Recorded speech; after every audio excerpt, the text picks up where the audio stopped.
going on? Oh, there we go.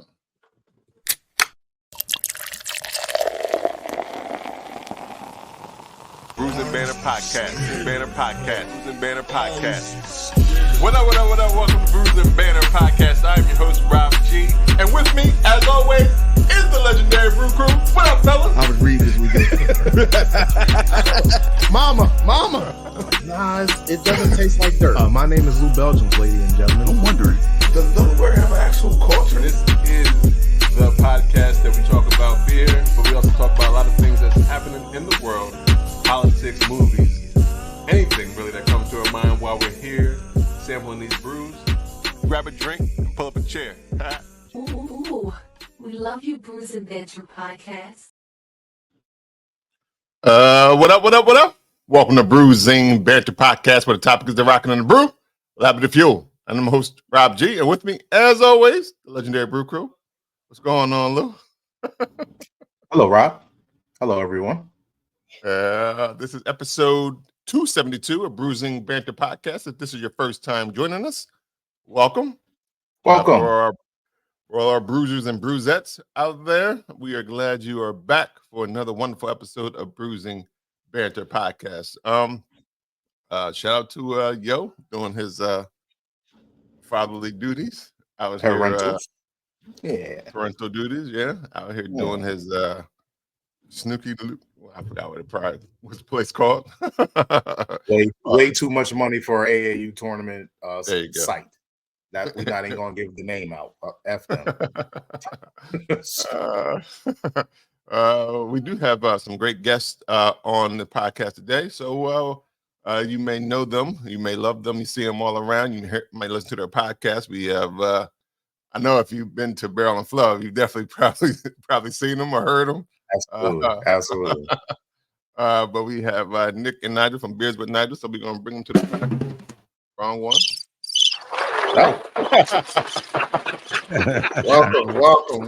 Welcome. This is not mistake. That is appropriate. Yeah, the cricket sound is appropriate. I just hit every button. All right. Smashing buttons. What up, fellas? It's not the first time. Hey, how y'all doing? Thanks for having us on. We were impressed by that opening to the show, man. That opening to the show was sick. Yeah. I'm equally impressed with the studio setup that you guys have. Like I told y'all, I listen, I don't watch. So this is my first time seeing y'all in actual action. This is y'all look fly. It's a cool little setup. This is the vault for a former post office. Yeah. Oh. Yeah. What's in the vault? What's in the vault at a post office? I have no idea. Stamps? Yeah. The old stamps back in the day. I don't know. Bear bonds. I feel like that's all bank stuff. Like all that stuff. What you're saying is bank stuff. Maybe it was the security deposit. Security deposit box. It was a true government. It was a true government agency, so it really had some probably had some really delicate stuff or some. Gotta protect those money orders. Yeah. Absolutely. That Susan B. Anthony stamp is worth a lot of money. Heard. All right, before we get into it, we always like to know what everybody is drinking on. So what are we drinking today? And we always start with our guests. So Nick, Nigel, what are y'all drinking on today? We are drinking Fresh, an IPA from Civil Society Brewing out of Jupiter, Florida. Little beer karma that we received. Oh, beer karma. You want to tell us about the beer karma? Nigel? Who'd that come from? That's from our buddy Colin. Yeah, it's one of the guys who runs the building here. People, you know how it goes. Beer karma is real. People just show up and give you beer. You put good into the world, and beer will come back to you. Or if you put beer into the world, beer will come back. Well, same thing. Or just your love. If you put your love for beer into the world, beer will come back to you. Heard. It's all the result of what we call rule number 2. Yeah. Which is don't be a dick. There you go. But first, you got to follow rule number 1. That's don't die. Don't die. Rule number 2 is don't be a dick. It covers a multitude of sins. If you break that rule, you fuck up your beer karma. Just saying. Can we cuss on this show? Is this a family show? No. It's a family show that allows cussing. We all cuss in front of her. So. Okay, good. You never know. Yeah, generally it's the other way around. You normally ask either before or you ask after the first curse. Right. That's always how it works. I was like, oh shit. Oopsies. Can we curse? That is how it does. It does go after the fact, or when they're about to curse. Like, yeah. Can we curse curse. on it? Yeah, absolutely. It's a family show who cusses in front of their families. That's what the show we have. Yeah. All right. But yeah, what's the ABV? What's the ABV on the IPA? 6.2. Okay. Okay. What do y'all think? Y'all loving it? Y'all loving it? It's okay. That's a tasty beer. Got that pininess, kind of got some floral notes. Little juicy. Yeah, little juicy. It's good. I mean, it's a refreshing. And you said 6 what? 6.2. We should have played our game. We'll play the game when they're on our show. Okay, heard. Yeah. What are you guys drinking? Lou, what you drinking on? I'm at Dewey Beach today, Dewey Beer Co. I have their apple marmalade 5% fruit smoothie beer. Ooh. That's what the can looks like. It's just a normal basic can. I feel like Rob, you may know, are these the ones that are sold just at the shop? Or I don't think these are in distribution. Yeah. So you have to actually go to Dewey Beer. They have 2 locations in Delaware and 1 location in Denver, Colorado, where you can actually get the apple marmalade beer until it's sold out. This is one of their one-offs, but this is what it looks like in my Bruising Banter glass. Very, very caramely, apple-y colored. It tastes like almost apple tarts to me. Sweet version of an apple, a beery version of an apple cider almost. I enjoy it. Pass me another all the time. It's sweet shit, so I like that. As always, with a fruit smoothie beer, store it upside down until you're going to drink it. Cheers. That's interesting. Hey, they have a location in Colorado and Delaware. Yeah, they started in Delaware. Dewey Beach, Dewey Beer Company is in Dewey Beach, which is a city, beach city in Delaware. And then as they expanded to their second location in Delaware, they expanded even further. I don't know. I haven't talked to them about why they went to Denver. But yeah, they just jumped to Denver. That's cool. Yeah, so they have 1 location in Denver and then 2 locations in the southern part of Delaware.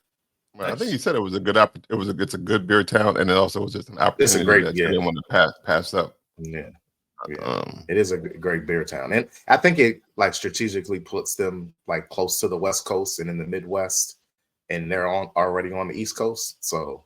And they have distribution deals, so I think that helps them out. I may be lying about that, but that's just my opinion. That's just what I think. That's just what I think when I think about Denver. Like all that area is really close to the Midwest and also the West Coast. So, and what's the name of the brewery again? Dewey Beer Company. Dewey Beer Company. I'm putting that on my list for my brother when he comes back from Colorado. I heard. There you go. Yeah, it allows people to get a taste of the #1 brew pub according to USA Today. Throughout America. It gives a little cheers to Delaware. Shout out to Delaware for that. Yeah, we'll take that. Heard. Following them now. Dewey Beer. Got it. Yeah, you would enjoy it. They actually did a collab with them, Nick and Nigel, for Halloween. They do another smoothie beer called Thrills. Then they put it out probably once a month, every couple of weeks or so. And every Halloween they do a Kills version of the Thrills. And we did that with them last month. I guess it's last month. Yeah. Halloween Kills, Thrills. Kills. Okay. Yeah, I hear you. Yep.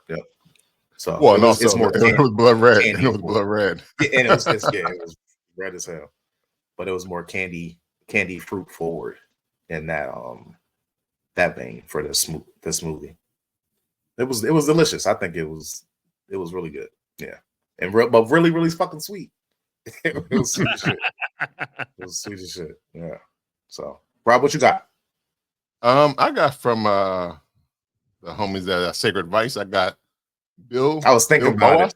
Bill Bios. I don't know how you pronounce it. BILBOUS. Bill. Bill Boys. Bill Boys. I don't know. But it is a New Zealand best bitter ale.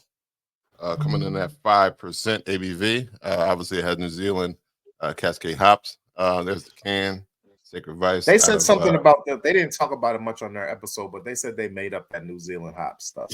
That's kind of like their thing. No, New Zealand hops is real.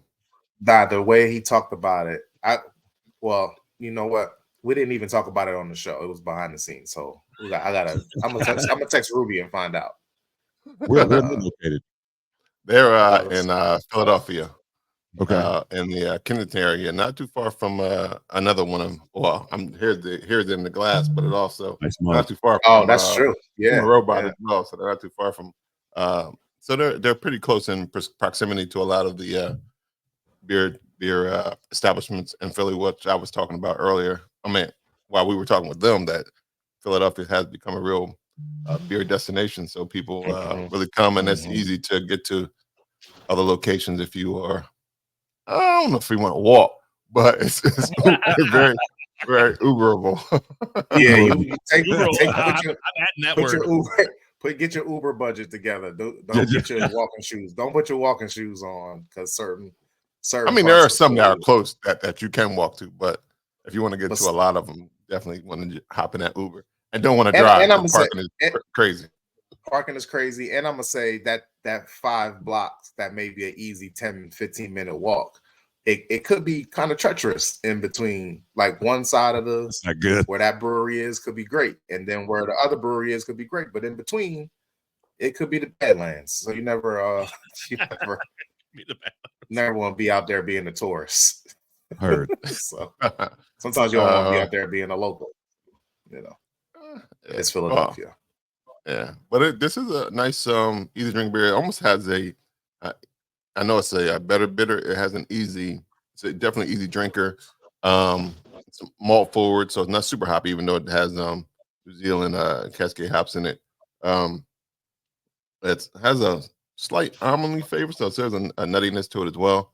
Kind of like a ESB, but slightly not as intense as the flavors, I guess. I don't know exactly how to say it, but I mean, it's definitely easy drinking. It's only 5%. I like that. Most of their beers are low ABV, so you can drink all day if you want to. So Rob, I'm sorry, Rob. What is the style of that? I forgot. I just didn't hear you say it. It's a New Zealand best bitter ale. Oh, that's why I didn't hear you say it. I've never heard of that style before. Maybe that's what I'm talking about. Maybe they invented that style. I don't know, but I'm pass me another because it is delicious, and I enjoy it. Cheers so to shout out to them. Vice. Yeah, Shaker Vice was good. Yeah, cheers to them. Cheers, boys. Cheers. Mm-hmm. Cheers to you guys. All right. Cheers to you guys. Cheers. So let's get into why we are here. We always like to know. So without further ado, want to again welcome Nick and Nigel of Beers with Nigel to the podcast. And we without further ado, want to know how you got together, who you are, and how you got the beer. So without further ado, want to welcome to the podcast. Give you another hand clap. Like we say, or they say, proverbial floor is yours. Well, shit. How did we get started? Well, Nigel came back from Fresh Fest. Well, let's go back. I mean, Nick and I live in the same neighborhood, so I knew him from some circles. You know what I'm saying? And we just I don't know. We just know the same people. That's how we got together. We know a lot of the same people. Kind of in some. We're in this downtown area. This is a suburb of Kansas City. Yeah. We live about 2 blocks apart from each other. He lives within walking distance of, and by walking distance I mean 8 steps of 3 different bars. So 4 bars. So I see him there too. Yeah, and I think probably John. Shout out to John Bedoin. Yeah, our friend John Bedoin. I worked with him at the city government, and then that's how I got to know you. And I'm sure at some point before the podcast, we drank some beers or something together. Something. There'd been plenty of drinking before this. So, and but the show. Yeah, I went to Fresh Fest in 2019. So did we? Was that your first one, Nigel? Yes. Okay, I remember you guys. As well. Yeah, we met. It was at Nova Place. Yeah, mm-hmm. I remember talking to you guys because for sure. First of all, I wasn't really into podcasts and see some brothers doing a podcast, some more brothers, because I discovered I'm not even sure how I discovered Ed and Dave's podcast, but that when I discovered that podcast, and then learned about the fest. I was like, oh, I got to go to this shit and see what's popping. So I went to that fest, because we've told this story 100 times that I went by myself, took an Uber to the hotel where they had the conferences upstairs. Remember that shit? And I walked into that room. I was like, "Ooh, look, all these black people who are into beer." Amazing. Yeah, it was a mind blowing. I've been in the Kansas City beer scene for years, and I can count the number of black folks who are regulars at breweries on one hand. You know what I'm saying? And so going to that event and seeing all these people and meeting all these people, and then probably fanboying Ed and Day. I'm sure I did. Well, I mean, they are a podcast. That's what we call them. So I came back and I got to talk. So Nick's day job is he produces podcasts.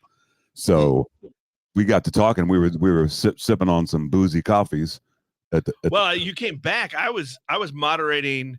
That's right. I was moderating for this entrepreneurial group, a panel of brewers and brewery owners. Awesome. Yeah. And there was this event. Of course, they brought beers with them. And then I think afterward or during an intermission or something, Nigel and I started catching up, and he's like, I just went to this thing. I got to tell you about it. And he goes, I got shit I want to say. Can we do a show? And I really thought, actually, he didn't say we. He said I should do a show. Because until we actually recorded episode 1, I thought I was just going to be pushing buttons. Did you? Yeah. Really? I don't know. Until he showed up and he's like, no, get on the other side of the table. Let's talk. Who else would talk to myself? Shit. You got no problem talking to yourself. So no, that's how it started. And wow. We just had a, if nothing else, we to steal y'all's word, we banter very well off of each other. And it was kind of like a natural symbiotic thing where we're just kind of funny together, and we're like, oh, this actually kind of fucking works. And we both love storytelling. I'm an old newspaper guy. He's an old TV guy, which has some modicum of talent. Okay. TV doesn't require much. Yeah. So our storytelling background just kind of, we love to, like we did a podcast the other day with a brewer, and he's like, we got done. He's like, well, that was pretty boring. I'm like, bro, it was not. You have a story. No. Yeah, it was great. Everybody has a story. Yeah, you know what I'm saying? So whether you think it's boring or not, somebody else is going to find it interesting. And if we ask the right questions, one of our favorite questions is, because everybody has this thing, if they're in craft beer, what were you drinking before you drank craft beer? Right. Exactly. Yep. Yeah, what was it when beer started tasting good? Yeah, and then everybody has the one that turned them on. You know what I'm saying? You're like, oh, I remember that. I tasted that one, and I was like, oh shit, that was different. You know what I'm saying? Everybody has. Let me stop you. Let me stop you right there and ask you your own question. What was the first beer what was the beer that you guys were drinking heavy before craft beer came into your life, and then what was the craft beer that made you stop drinking that beer that you were drinking heavy? Go ahead. Nick's way newer at beer, so he should answer. Yeah, because before we did the show, I really didn't. I drank beer, but I didn't pay attention. But I was bourbon, rum was my jam. Honestly, but even before then, I will say the beer that really got me was Boulevard's Dark Truth Stout. Okay, that's a good one. I love a stout. Look, it's what we wish Guinness were, right? Like when people talk about how good Guinness is, they don't really mean that good. It's what they wish it was. Them shits ain't even close. That's what I'm saying, right? When somebody says to you, "I like a Guinness," you give them the Boulevard and say, "Now you like stouts." Or any other good stout. Well, it's fine. I think it's just not. It's not what everybody.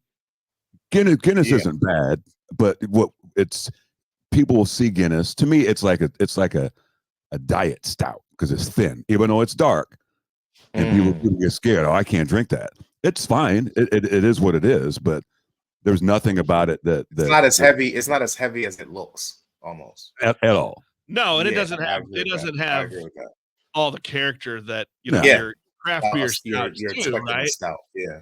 So when you drink are you drinking Guinness at the time when you find this Boulevard stout? Yeah, that was the only stout I'd ever had, and I thought it was good. And then I had the Dark Truth Stout, and I'm like, oh, this is where the level should be. Yeah. Do they still make that stout? Yeah. Oh At yeah. that brewery? I think they do. I don't think they make it anymore, brother. Did they stop it? Yeah. Boulevard be on some bullshit, you know. Yeah. Yeah, man. I see what you're saying, Nigel. I don't like that. I don't like that at all. They're well, the owners sold it about 8-10 years ago. Yeah, they're owned by Old Gang, and okay. They're owned by Are they local? Are they local to you guys? Yeah, it's the OG. Yeah, Kansas City brewer. Yeah, that brewery's been around for 30-something years. I think 89. Yeah, and the next oldest brewery in Kansas City is probably 10, 11 years old. Yeah, so they're the OG, but they're they can do whatever they want, and really right now they're really catering to the masses. That's what they're doing. And it's not that they're bad beers. I'm not gonna. No. But they're not putting really. 5 years ago, there'd be a couple or 2 or 3 yearly releases that would be heavily coveted, and now it's kind of like, their seltzer game is fucking making them a lot of money. I understand. What you mean. Yeah, and so it's fine. Yeah. So what about you, Nigel? What was the? My beer history goes way back because I'm much older than Nick. Dude, he's an old man. Yeah. Look at, you know what I'm saying? Grandpa is the word you're looking for. I am a grandpa. I'm proud of it, motherfucker. Yo, Nick, I know some young-looking grandmoms and grandpas. Here we are, son. Yeah. Look, Nigel, you're checking the box. I would never say all the boxes, baby. Yeah, for sure. So back in the day, high school, college, Coors Light, Miller Genuine Draft, the champagne of beers. You know what I'm saying? I still fuck with those. Gotta love a good high life. Yeah, and we laugh about this, but there was a time where craft beer was not called craft; it was called premium. And if you go back into the annals of beer, Michelob that had the foil on top, that was the premium shit. You know what I'm saying? Michelob dark. It was a special day when you pulled the foil back. It was a special when you day. put the foil. Now it's not foil. Does that make Bartles and James special because they had the foil wrap too? Goddamn right. That shit. The golden wine coolers. Hell yeah, son. Hey, we thank you for your. I think Modelo used to have that too, right? Didn't Modelo used to have? I think they still do. Yeah, they still do.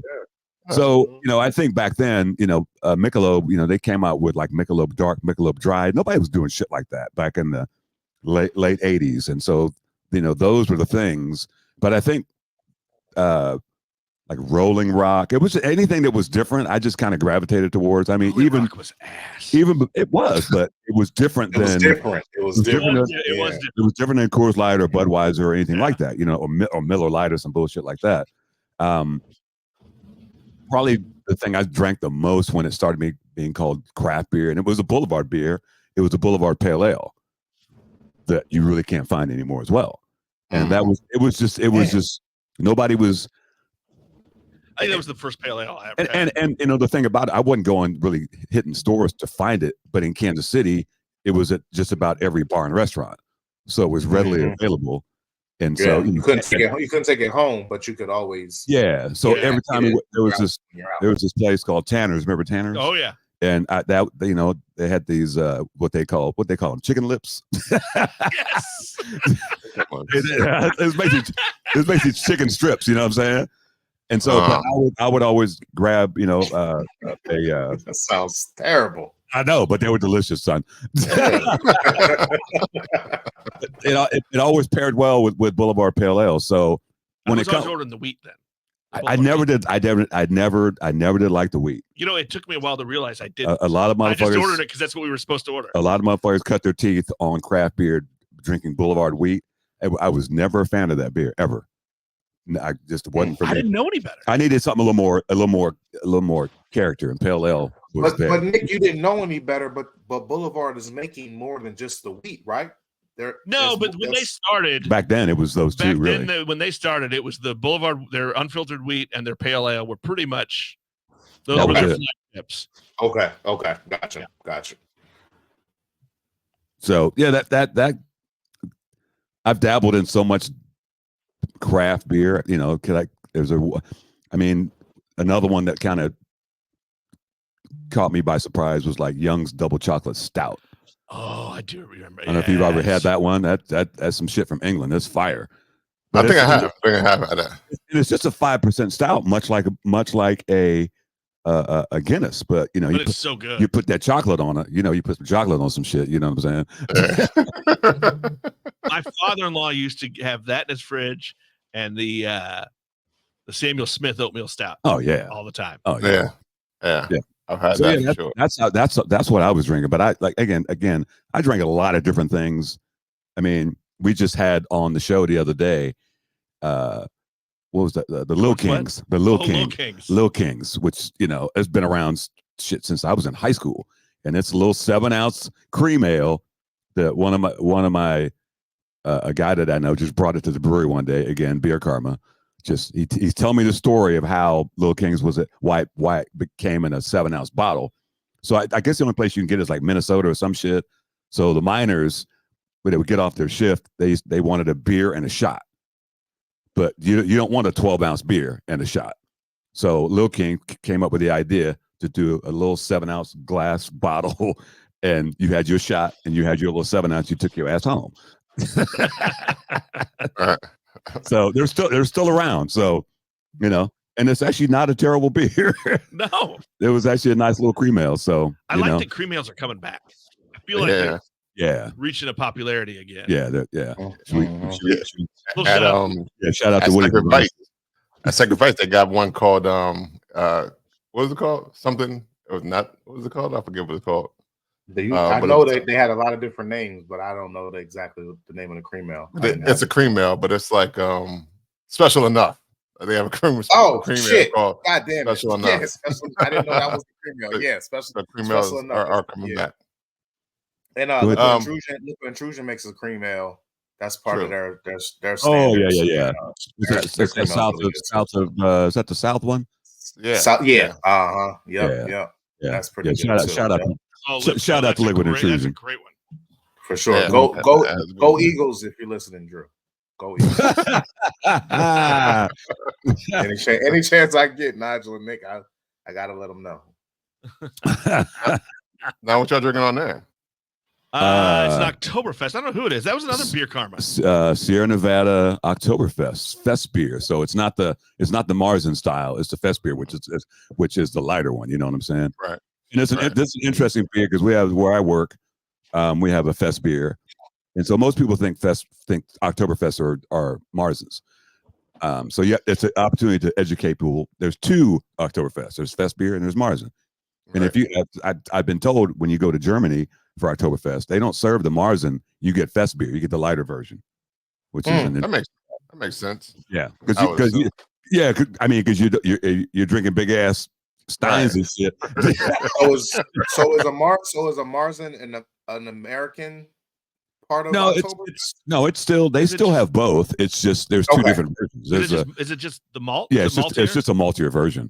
I prefer the fest beer. You know, Marzen kind of reminds me of, I don't know, some shit I don't like. I don't know. That's not bad. I don't know. I think I prefer the Marzens. But the fest beer is a lighter version of the Marzen. Yeah, and the Marzen it's of the fest beer. They're generally about the same ABV, but it's just lighter color, lighter body for sure. Right. To me, it's more of an easy drinker. Mm-hmm. You know, because when you add that malt, it kind of adds some heaviness to some shit. You know what I'm saying? Yeah. So it's almost like drinking like a Pilsner or a Kolsch or something like that. Right. So when somebody comes to the brewery, they're like, "What's the lightest thing you got?" Because you know how the motherfuckers are. You know, we've got that Mick Ultra. Yeah, and I hustle people on that shit, and you know, and I can put somebody on a fest beer, and they're like, "Oh, it reminds them of something that might be a macro, you know, easy drinker." You know what I'm saying? Right. Nigel loves an opportunity to coach somebody up. He likes the dude that comes in and wants the Mick Ultra or the Bud Light. That's a challenge. Yeah. Or the lady that comes in and says, you know, I want your sweetest wine. Or I don't like IPAs. And I tell motherfucker, I said, there's a wide range of IPAs. There's one out there looking for you. You just ain't found it yet. Yeah. I'm not a fan of IPAs. That my least favorite style is IPAs, but I definitely will say I can appreciate the craft of IPAs, and I can definitely find one or two that I could tolerate to like. You're absolutely right. Like, you may say you don't like IPAs, but there's an IPA out. There's so many different versions and adjuncts that people put into it that I've tried so many trying to find just a few that I like. And I agree with you. Yeah, you're right about that. I think that the hop heads kind of have made that scary for people, right? Because for about 2 or 3 years, it was, how many hops can we put into one beer? And I think that just frightened away some people, and they thought that's all IPA was. I wasn't mad about that though. Right, but that's not for everybody. Okay, I So heard. you like hop bombs and stuff like that. You like. I like one hop bomb. So I don't need any hot bombs, Nick. Don't hot bomb me at all. You know what? We go back to some shit that changed what you were drinking. Lagunitas used to have hop stupid. Yeah. And that was 100 IBUs. Oh, I used to drink the shit out of it. Oh, that sounds super bitter. Good. Oh. But it was bitter, but it was balanced though. No, I want to like 1/2 pour. That's it. Nah, I just need a taste. I just need a taste of it. No, it used to only come in a bomber, and I would fuck that bomber up, son. Jesus, I believe you. But then now it comes in 4-packs, and it's not the same. So sorry, like Lagunitas, lost me. But the more hoppy, the better for you. If you can get 118, not necessarily. Not necessarily. And again, IBU, we have IBUs on the board at the brewery I work at. And it's IBUs like hot sauce. You might think it's hot, I might not. So you can't go off that number. The number is misleading. The only number you can go off is ABV. If it's 10%, you're getting fucked up. You're right. That's a real number right there. All right. But IBUs is just a personality. Yeah, it's a reference, really. Yeah. Right. Mm-hmm. So you can know what you're getting. So if I'm bartending and I hear a couple of people, discussing the IBUs, I'll interrupt. I'll be like, hey, it's relative. Don't at least try it. You know what I'm saying? Before you say, well, it's 40 IBUs versus 44. You can't tell the fucking difference. Oh, right. Yeah. But 100? Yeah. 100 to 44, you can tell the difference in them two beers. Heard. But then again, it's going to depend on the person. It depends on the yeast, and it depends on the hops. It depends on how that beer is made. If it's not if it's not made well, it's going to be a hot bomb, and it's going to be bitter, and it's going to be tasting all green and shit. But if it's made well, that's not going to be as prominent because still that's your opinion, Nigel, because if it's 100 IBUs, it's total bitterness in my opinion. Right. But even if I taste it, but even if it's balanced, it could be the best in your opinion. Right. 100 IBU beer, but I can't even take 44 IBUs for my beers. and you know what I'm saying? So you're drinking a lot of them, just like spice. Your tolerance is different. Yeah. Right, exactly. I IPA in like a year. I never heard it explained that way. That's awesome. I appreciate that. Yeah. Like, I used to love spicy food. I don't eat it as much anymore. So now if you give me something super spicy, it's gonna freak me out. Whereas 10, 15 years ago, that spicy food, you would gravitate towards it. Yeah. Thank you for explaining that. Cheers. We're here to educate. Nick told me. Nick explained that. Now I'm curious to know, Nigel. You said you came back from Fresh Fest in 2019, and you told Nick you had shit to say. What exactly was that? What did you want to say? Exactly. I had that. That was on my list of questions. To be honest, again, I'm in Kansas City and just seeing how non-diverse the beer community is here, and going and seeing that, it was a watershed moment for me to be like, okay, we're out here, and let's talk to some of these people that are movers and shakers in black beer, and let's let other motherfuckers know that we out here. You know what I'm saying? I mean, one of my favorite guests, and we look back, we're like, how the fuck did we even get him? But we got Marcus Baskerville from Whether It's Souls on early in the game. Yeah, right before Black is Beautiful started. It had just started. Right before it took off. And I was just reaching out to people that I met at Fresh Fest because I wanted to hear the stories. I want to hear the stories, but I want other people to hear the stories and be like, maybe be inspired and be like, oh shit, and on the flip side of that, during that whole Black is Beautiful thing, maybe get some white folks be like, we need to support these motherfuckers. We need to make ourselves more inclusive. You know what I'm saying? Yeah. I have plenty of friends who've opened breweries over the last 6-7 years, and I tell them all the time, I'm like, we need to do some outreach. We're missing money because Kansas City is 30% Black, and until Vine Street opened, nobody was getting that. Yeah, and that demographic. Yeah, and Vine Street is the most diverse tap room I've ever been to anywhere in the world, and I've been to a lot of places. You walk into Vine Street, you see your grandma there. You see some millennials. you see everybody. It's like going to Barrel and Flow. It's like a mini version of Barrel and Flow in a fucking tap room. It's wild. And so, when I came back, I just thought, this is an opportunity to, I'm already a fan of beer. I'm not a brewer, as Day likes to say.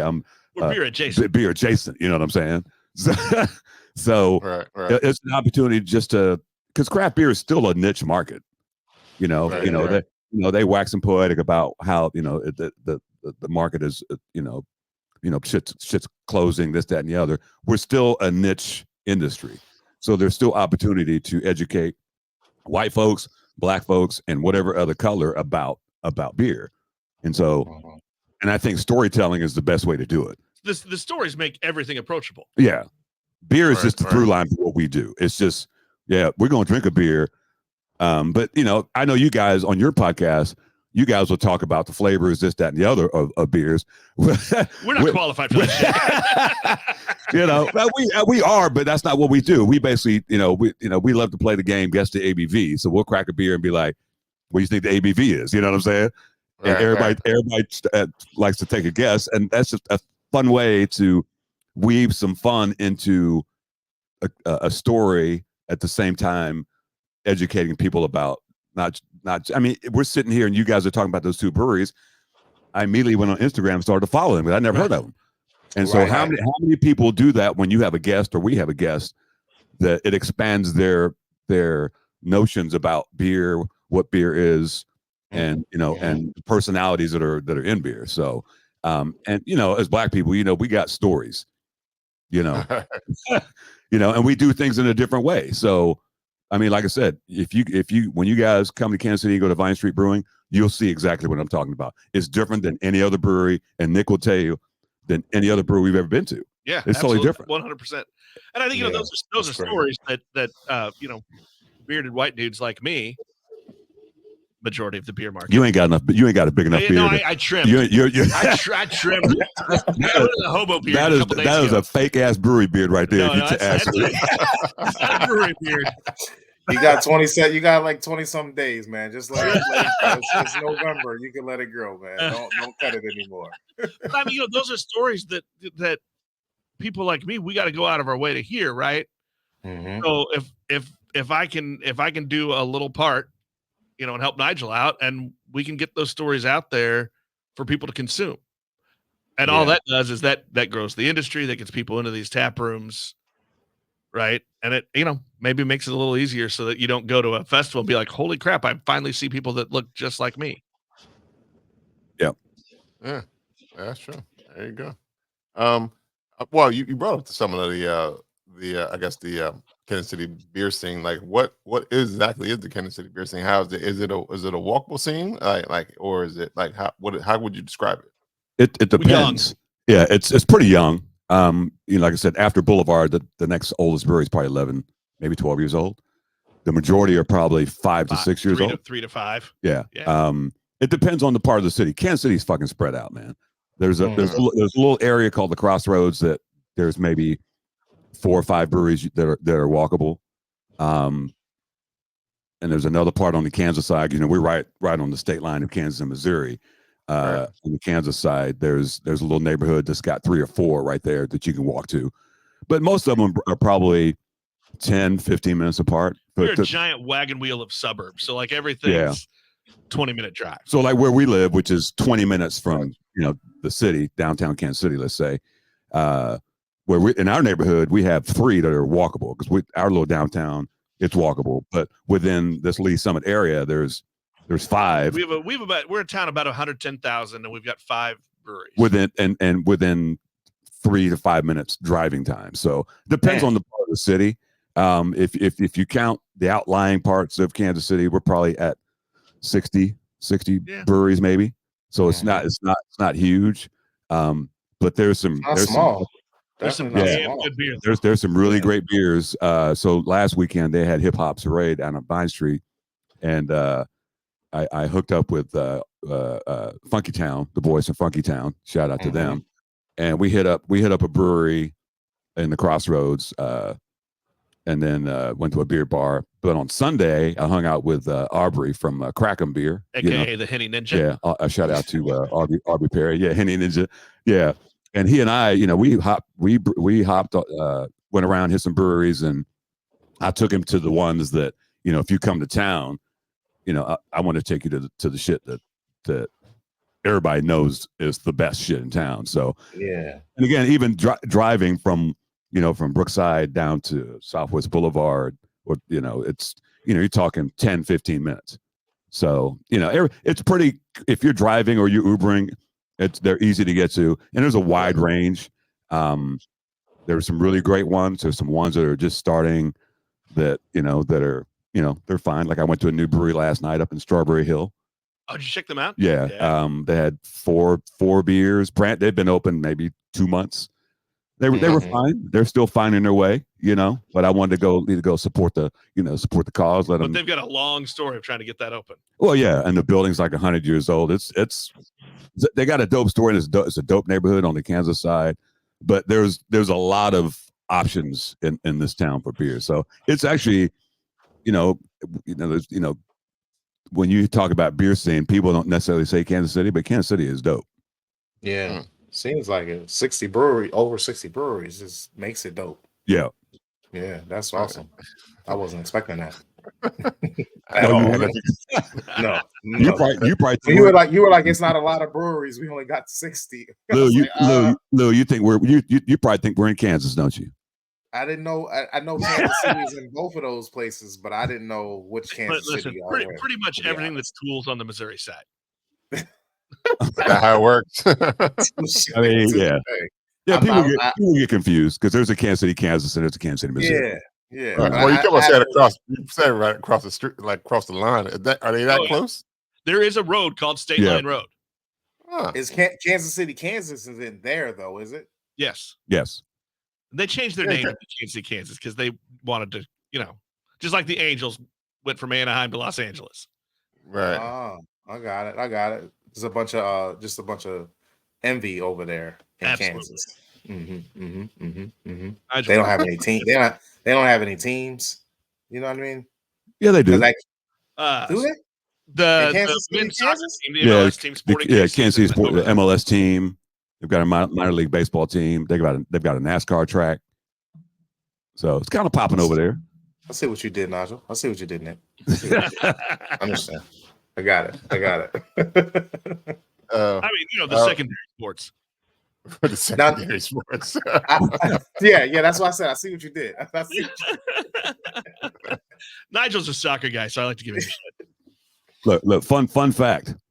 Small world. So I'm hanging out with Crackham last Sunday. His son plays professional basketball in Spain. Right. Yeah. His younger son used to play professional soccer in Sweden. Mm-hmm. Well, my son played in the MLS, so we got to talking. My son and his son know each other. Wow. Small world. Yeah. But it's not that small. I'm sure that 2 black men from America would come across each other if they're good soccer players. Yeah, I heard. That's a fair point. That's a fair point. Like a high percentage of crossing paths. They probably look for each other out like, oh, there he is. Yeah.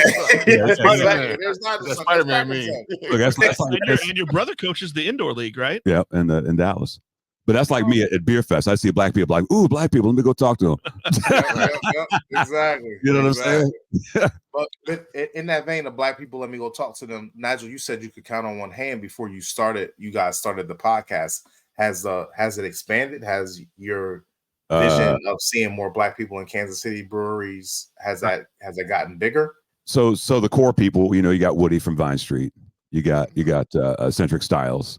Those are the people that I would see at all the events. You know what I'm saying? Mm-hmm. There's you got Kemet and Elliot and there's Annie. Who? And Annie. Yeah. Well, I'm talking about that she wasn't into beer before that. No, though. that's true. That's true. Yeah, I'm talking about people that you would see in the beer scene. It's still the same motherfuckers. But no new faces. Nothing. I think Vine Street. They're changing that. Yeah, I think Vine Street is a change agent in that way where like I said, you go to Vine Street and the first time when they opened, because we spent a lot of time there before they finished that building. Yeah. It took them 2 years or whatever. And one of the first times I went in there and they were open, and I was happy to see Black women in there. You know what I'm saying? Drinking beer. I was like, oh shit. Look at the honeys. Yes. Because they was drinking beer, not because they was honeys. You know what I'm saying? I see what you did there too, Nigel. But yeah, it's there's opportunity in Kansas City to reach more Black folks for sure.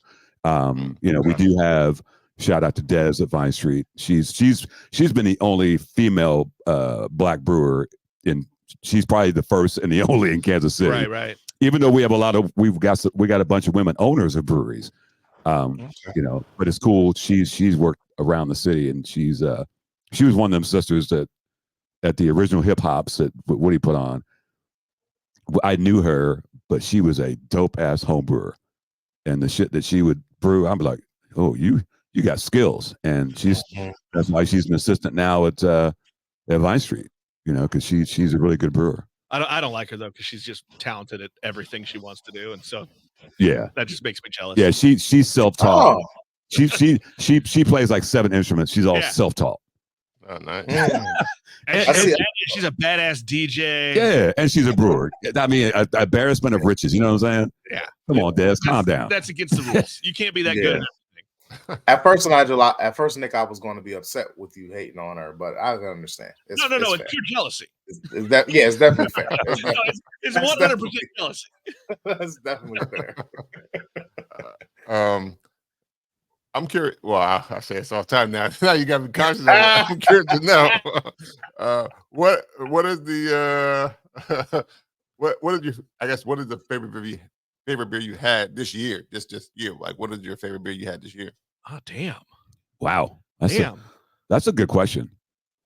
So you could ask me the favorite kid, because I only have one. And he might not win.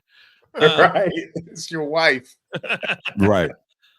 That's a I've had so much beer this year. Question. I mean, and also just because we like all the things usually. Yeah, we've gotten to the point. That's almost an. That's like asking me in Kansas City, like, what's my favorite barbecue? I don't know. What are we ordering? Right? Like what we're ordering. Okay. Where I'm going to take you to, right? You know what I mean? So I'll start with this then. You said, what are we ordering? We'll go with style then. What is your what stout has been your favorite stout since, Nick, you said that the stout changed you into craft beer? What can you guys narrow down to a particular stout that has moved you? I'm gonna go Vine Street. Base Lady. Yeah, that's my favorite. That's my favorite stout this year. So shout out to Annie of Vine Street, and she puts lavender in her coffee. And so they did with her a little collab. They did a stout with lavender. Well, and that's why I'm going to say it's my favorite, because I hate lavender. I loved that beer. Who the fuck likes lavender? Yeah, apparently Annie does. Ain't nobody lavender on the regular. Let me, homie, let me get some of that lavender, son. Let me get some of that lavender, son. Like I don't coffee. I wouldn't even think of it. Yeah, I wouldn't think lavender in anything you eat. Anything I eat, I don't know what I want with lavender. Why do you want to put soap in your beer? Right. Yeah, lavender soap hurt. But but that was so good. Yeah. I'm trying to think what stout wise, what I mean, it probably wasn't this year, but the thing that pops out to me was there's a brewery in Minnesota, and they did a Black is Beautiful. All the breweries did that, and it was It was this. What's the name of that? I can't remember the name of the brewery, but it was totally a beer karma. So one of the breweries I work at, this guy was like, "Yo, I want to give you a tip. I want to give you a tip in beer." I'm like, "Heard, beer karma. I'll take it." So he gives me this. It's in Minneapolis, black something. I can't remember, but that black is beautiful. And I probably had 30 different black is beautifuls from around the country. Yeah. And that one was, I forget the name of the brewery, but that thing was fire. You know what? Also, I just had it. I just had one the other day. It's a Prairie and American Solera out of Tulsa, Oklahoma. They just did a 14% Imperial Stout called that was good. called Not Subtle. Not subtle, Yeah. sure ain't. Yeah. I just had that the other day. That motherfucker was badass. I had that Sunday during the game. That shit was good, wasn't it? Fringe. Oh shit. Yeah, that shit was good. Because American Solera, if you don't know who they are, follow them. They're out of Tulsa, Oklahoma. They're some badass brewers. I mean, to the point where I was in Brooklyn at this beer bar, and they were on tap there. I'm like, oh, okay, heard. Your shit is that good. You're at a beer bar in Brooklyn. So if you ever go to Brooklyn, go to the beer bar. It's called Torst. Torst, Torst, and it's a little dive location. You walk in, white marble, all the beer glasses are stems. Some of the best Mediterranean food you'll ever have in this little divey beer bar. It was fucking stupid. I was like, and you going down the street. Like yeah, you going down the street. There's not even a sign out there. You have to fucking know. It's like a speakeasy and shit. We rolled up in there. I was like, okay, this is the shit right here. You know, the other one I remember. What's the name of that place? I got the name of the Torst. Torst. Yep. Super dope spot in Brooklyn. And shout out to you. Gotta love Brooklyn though. Other one I remember this year is at Barrel and Flow this year. I can't remember who brought it. If it was Alyssa, Lady Lager, who brought it, or if Aaron Jose brought it, but it was her Black is Beautiful. Oh, I her original. That was they brought that out the bottle share. Barrel Flow. Fucking bottle share. Come on, most magical night of the year. Yeah. Most magical night of the year. He always says. Let me ask you, Nick. Nigel goes in 2019. COVID, of course, makes it the DigiFest in 2020. When do you finally go? So when it came back and became Barrel and Flow, so was that 21? When you 21, yeah. 21, 23, 24. So I've been going since 21. Okay. Yeah, so we'd been doing the show a year at that point, and Nigel's like, you don't have a choice. You need to go. This is our thing. Pretty much. And it is. I mean, it's an annual trip for us now. It's not even a discussion. That's part of our thing. And Ed and Day, we tease them, we call them the podcast daddies, but the thing they've done, it's what we're all hoping to do, right? Is keep telling those stories and pushing out craft beer and brewers that stories aren't told. Right. Yeah. Yeah. Now Nick, you said so you've been in the beer game a little bit for now, and stouts are really your thing at one point. Is stout still your favorite style? That's your chosen style? Yeah, it's my go-to style, but I didn't know any better. That was the only style that I knew to talk about. Rob, hold on. Episode 1. Rob, so this is the thing. Again, he was a newbie to beer. You know what? He's not going to tell this right. Episode, yeah. I'm going to tell the fucking story. So, when we do our pod, we have mystery beer. So I got a bag and, just to, trying to get him to do new shit. And at this point, too, the mystery beer bags, the beers came out wrapped in brown paper bags. So keeping it classy, you know what I'm saying? So he pulls out a beer and, he's been telling me, I don't like sours. So shout out to our homegirl, Courtney Service Brewing on the Kansas side. If you're keeping track at home on the Kansas side, not the Missouri. Yeah. And she does wonderful sours. She really does. And he didn't like sours. He drank her sour. Total sour guy. Sour guy. To the point. That was the gateway drug. That motherfucker printed up a shirt that said, "I'm a Courtney Service fanboy." She was thrilled about that shit too. And I wore that when we finally went and had her on the show. Yeah. We did it in her tap room. Yeah. So nice. Nick's an adventurous guy. That's what I like about him. I'm like, hey, let's try this shit. You know what I'm saying? Just try. Don't give him a pickle beer because that'll piss him off. Pickles are for the devil. I had a good pickle there. I had a good pickle there the other week, like 2 weeks ago, Nick. It was so good, Nick. Why are you letting Satan in? Satan loves pickles. I didn't know Satan made pickles. That's drink. It's pickles. Gross. That's fucking stupid. like I am a man of a certain size. I don't say no to many foods. That's what she said. But that's it. You're that's the man one. of a certain size. You don't like pickles. You don't like pickles from the jump. All right, so that makes sense. No. Why would you so you that's not it. That's why not would you ruin a good cucumber? Oh, Nick. That's not totally true. Because shout out to my boys at Diametric Brewing. They got a food concept, and they do these Cubans with the pickles on it. And what are they? What kind of pickles? It's a smoked Cubano. Yeah, but they're so good. But the pickles make the fucking. Oh, so you eat those pickles, Nick?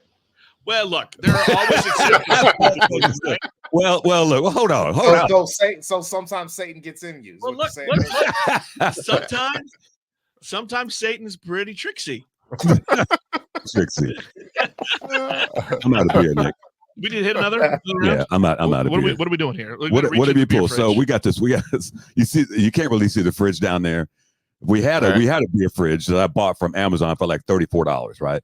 It was about that big. It was blue. It was some bullshit. I was about to say that got filled up quick. You could get 5 beers in there. Yep, I was about to say that got filled up. When you said this size, yeah, like, that's not a size. So he said it died.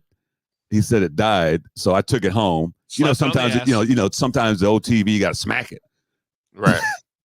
It came back to life. It worked for a couple more months, then it died. Yeah. And then so shout out to another brewery friend of ours, Fringe. We were over. When we did our collab at Barrel and Flow, we brought back a couple of sixtels to can it. So we were canning the beer, and we were lamenting how we didn't have a fridge anymore. And our friend Mark was like, "I got a fridge you guys can have if you want it." So we got a new beer fridge with the Fringe logo, Beerworks logo on the front of it. So now we have a fridge sponsor. So shout out to Fringe Beerworks. Yeah, where to get your plug in? That's how you get your plug. I like that. You did that really good. What did you grab, Nick? What you got? Another local one, Smoke Brewing. It's Shelter and Haze. Oh, is that the one with the helicopter? Yeah. It's purple, but it sure looks like Blue Thunders on this can. Is Smoke Brewing the name of the brewery, or is that? Yes. That's the one. That's one of the ones that's walking distance from our house. Mm-hmm. Do they smoke a lot of beers, or do they're actually a barbecue restaurant? Okay. It also has a brewery. So I don't think they've done a smoked beer actually. Why not? That's it. You're right. They're missing out on fucking brand. What is going on? It's called Smoke Brewing. You know what? Half their beer should be smoked. So Roush beers, yeah. We're gonna mention that. I'm okay with it. I'm not a huge fan of the smoked beers. That's not the point, Nick. That's not the point. You gotta stay on brand, Nick. Yes. No one cares about your tolerance for smoked beers, man. Talking about branding for the other 100,000 people in your neighborhood. You're only one. Yeah, you got to stay on brand. You know what I'm saying? I can't believe they haven't done at least one. That's weird. I don't think they have. I'll have to ask him about that. Well, they go through a lot of brewers, so they're not the best business people. So well, there you go. I mean, that could be coffee. That's been their best beer. But I don't think they've done that in years. Well, the funny story is the last podcast we just did. Shout out to what's the name Discourse Brewing. Discourse Brewing. Their former head brewer now works for them as an assistant. Damn. He's like, I would much rather be an assistant over here than a head over here. And we know the owners, and we understand why that's the case. I mean, they're fine people. They'll buy you a beer and they're good drinking people. They just don't need to be anybody's boss. That's just real talk. You know? Yeah. It's like in the NFL. Some motherfuckers need to be coordinators, not head coach. Absolutely. And we know who we're talking about. I'm not going to mention any names, Philadelphia. Yeah.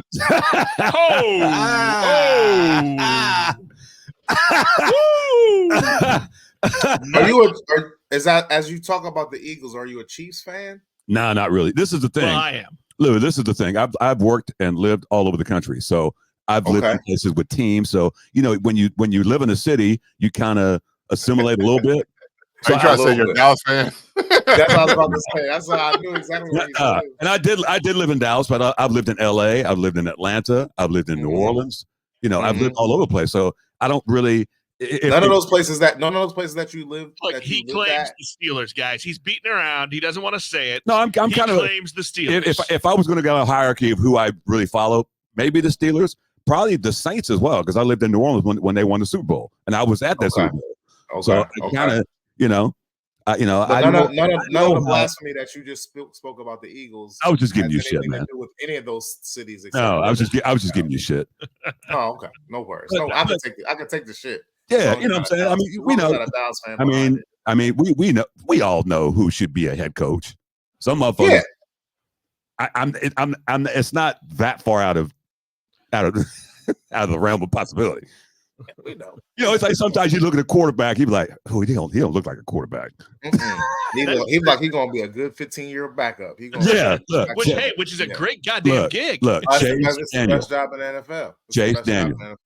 Chase Daniel made $60 million. I remember. Yeah.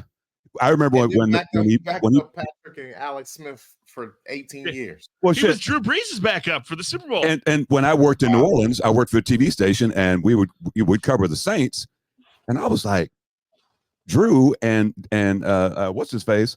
They short motherfuckers. I'm taller than him. Yeah, sure. Yeah. I was like, but shout out to Chase Daniel. He's made like $50 million just on GP. Yeah. I think he has like 3 starts. He got a Super Bowl ring with the Saints. Let's go. He has one with Kansas City too. Yeah, he got 2 rings. Okay, so he had 2 rings before he retired, and now he's broadcasting. Hey, yeah, that's a good gig, man. That's good. And he probably could go back to Missouri and be the assistant coach. He was really good. He's living large in Texas, man. He's back in Texas. He's back home. True. Yeah, he's got a podcast I with someone. I didn't know where he was from. I didn't know. I just know he played for the Tigers. Anyway, but look, you guys are Eagles fans, we're Chiefs fans, so that just means we all love the Kelsey family. And we love Andy Reid. Oh yeah, I guess there's that too, huh? Respect to Andy Reid. Yep, Kelsey and Andy Reid. It's a good connection. Yep. I know some of that money the Kelseys are getting. Heard. Oh man, we need to tap into that podcast money. Just falling from the sky. Yeah. Shout out to Wondery. Hey Wondery, if you're listening. Hey, how y'all doing, Nigel? Nick and Nigel. We got a couple podcasts. We're talking to you. Hey, how y'all doing? Yes, indeed. We'll band together if you want us. Right. We look like a K-pop group. We look like a K-pop group, like 100 people on there. We say Wu-Tang instead of K-pop. Yeah, okay. Yeah, that's fine. That's fan of podcasting. Right. We're gonna be like the Wu-Tang of beer, like War Cloud. The Wu-Tang of beer. That's what we call them. There we go. They pour 3 beers. They bring 9 people. They pour 1 beer. They bring 9. Yeah. I loved it at Barrel and Flow this year because there was the whole ice situation. That the ice, they gave like 3 bags of ice for the whole fucking day. Makes no sense. Yeah, so War Cloud, somebody hops in a minivan, goes and gets ice. They went and got like 50, 11 bags of ice just for themselves. Yeah. They were like, fuck that. We're not waiting. That's why they bring all those people. Yeah, that's why they got a clan. They got to go. They got get some shit done. Did you see those? We'll be over here pouring. Y'all go to 7-Eleven. Did you see those baseball jerseys they had? Yeah, their jerseys this year were dope. Their War Cloud baseball jerseys. Yeah. They come to win. They definitely. I love those guys every time. Yeah, because they had moonshine and stuff like that. This year. Yeah. Yeah, it's a bathtub moonshine. That was awesome. Yes, indeed. Now, I have a question. Is your favorite style, Nigel, or do you have different favorite style? I love an IPA. I love a stout. I love like a Pils. If I'm going someplace, I want to see what your clean beer tastes like, because that just tells me what the rest of your beer going to be like. Because if you're Pilsner or your Kolsch or your lager, it's fucked. We gonna have problems, Yeah. But I'll try anything on somebody's menu. Even yesterday I was at that brewery, and I was like, just give me all 4 of the beers you have. Just let's see what's popping. You know what I'm saying? So anywhere I go, Now, granted, if I see something, like a Discourse, they had, we were pouring next to them at a beer fest a week ago, and something you don't normally see very often is a triple IPA. I'm always going to try a triple, a double or triple. I'm going to anything. I'm going to see what's popping. And it was so funny. We're at this beer fest, and it's a fundraiser for this arboretum on the Kansas side. And they did, most beer fests when you're pouring, you get a taster glass for yourself, for your crew, right? Well, this beer fest did not supply that. They supplied they supplied tasting glasses only for the people who bought tickets. So here we are setting up, like shit, we ain't got no glass. So we end up with these remember the little tiny bottles of water, little shorties. So we were over at Discourse talking, like, you guys ready to pour? Yep. We ain't got no glass. So I chugged my little water, put that triple IPA in that in that little water bottle. Yeah. It was still great. And so we had it again on Tuesday at the brewery. It was so good. And this as a banger. And as we were talking about the hops thing, it wasn't super hoppy. It was you can tell it's done well because it's balanced, and you're not, there's no hop burn. It doesn't taste green. You don't feel like your head's going to explode from all them hops. Their beer is a super good brewer. I think like his stuff is clean. Everything's balanced right. Yeah. Everything we had from them, above average, way above average. I mean, we had 4 or 5 different beers, and they were all really good. Yeah. So, but yeah, style wise, I don't really stick. If you said, hey, this is a style you have to drink for the rest of your life, I'd probably go stout. Okay. I'd probably go stout. Just because stouts, you can do so many things with stouts. The only stouts I don't like is when motherfuckers try to put cinnamon in stouts. You don't like cinnamon? I just cinnamon. You know what? Cinnamon is what'd you say? You're a little bitch. Tell me, you don't like pickles, right? That makes sense though. Too much cinnamon just can fuck up something. You know what I'm saying? It's just like I like Prairie. Prairie love. Like Prairie Bomb and shit like that. It's too much. It's too much. And then motherfuckers want to do cinnamon and maybe like some chili peppers and shit. Just really fuck with your whole constitution. Nigel has a sensitive throat. Well, that is true. That's what she said. That's exactly what she said. I think we both heard, Chef. We both love stouts, but I think too, like what's fun is we both just we'll try anything. Like one of my favorite things at the brewery is like, what's the weirdest shit you make? Give it to me. I'm gonna try that. Yeah. What if they say pickle? Pickle stout. You know what? God. You know what?